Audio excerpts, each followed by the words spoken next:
going up against number 74, Rossetti hasn't got extra lights either.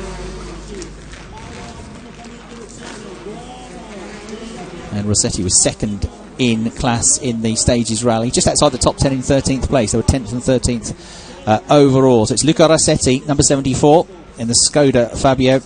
It's the multiple Italian rally champion and defending champion of this event that he's up against in the number 9 car, the Paolo Andreucci driving the Peugeot 208. Anna Andreucci, familiar co-driver to him this weekend.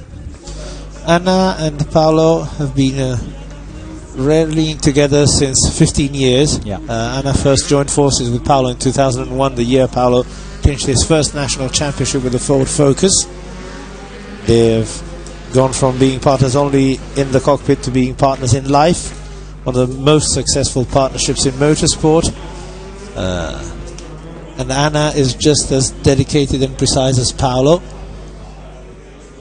While Luca Rossetti has had a couple of co-driver changes in the past season, Matteo Chiarcossi, who was with Luca when he won his 3 European Championships, has gone into team management, and he was coordinating the PA racing team. That's a 10 plus car entry in this Monza rally show. Goes Paolo to the Cairoli hairpin, as we now call it. Very neat and tidy from Andreucci. He's been mighty impressive. Not far off the WRC times here, 1:38, 1.3 seconds clear of Rossetti. I would expect them to be very, very close. This master show between two such drivers is going to be decided by very, very little. Yeah, well, in the qualification, Andreucci, his best time in his heat was 3:17.59, 3:17.73 for Rossetti. So less than 0.2 of a second between them, 14 hundredths of a second between them as they came into this. But at the moment, it's Andreucci who has his nose in front. There he is in the number 9 Peugeot. We'll have to lot of use of the handbrake to help the car turn around. Just got another cone, and Rossetti, you know, nearly at the same time, Paolo's hit a cone and Rossetti has turned over the tyres. So busy marshals down at that part of the course, aren't they? Absolutely. They've been moving guardrails, they've been putting tyre barriers back over, tyre stacks have been tipped up. So opening the barriers every time to let the cars in. Yes, true. That's the busiest marshal post to be on. And maybe this one as well. That champagne bottle's been over a few times today. It is. But some tend to regard them just as privileged spectators. Big hit on the barriers there, but it doesn't seem to hold him up at all. Just one run through the hairpins to go now. So Andreucci, I don't think has really damaged the car. Gets the handbrake on, spins the back end around. What are we going to get here, Andreucci or Rossetti? It's going to be the Peugeot, is it? Just! It's Paolo. 0.4. 0.4.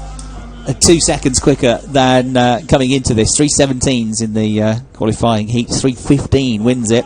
So Andreucci again takes another title. It's another double victory. He wins the Monza Rally. He wins the Masters Show. And huge congratulations to a real class act, Paolo Andreucci, the 9-time Italian champion. Anna Andreucci has played her part this weekend as well. The Peugeot wins, but a good effort there to take second place. What was the difference in the end? Not much. 3:15.39 for Andreucci, and for Luca Rossetti and Mirko Franzi it was 3:15.81. So it was only half a second between them. But they have both been 2 seconds faster than during the qualifying, which was a couple of hours ago. Yeah, so we still must assume that the track is faster. We won't be able to make a comparison because the final of the 1600 WRC cars is on 3 laps. It's the only one that's going to be on 3 laps, but it does give us some indication as to what to expect. Yeah, I think you're right. Although the light is fading and it's getting cooler out there because we've had so much rubber laid down now. That track is still quick. There's still going to be a bit more delay now as these two drivers say farewell. They don't want and to go home, next year. But this is what the crowd want to see. It's what they love. And they've come here in their droves, tens of thousands, and that is no exaggeration here this weekend. Not that you can see them because there's so much tyre smoke now that's been deployed by the Skoda and by the Peugeot in particular. and Paolo Andreucci, star driver, isn't he, here in Italy? Star driver at this event. Paolo's always been very close to all his fans, has a very wide fan club, and since last year Anna Andreucci has her fans club as well. I think she's actually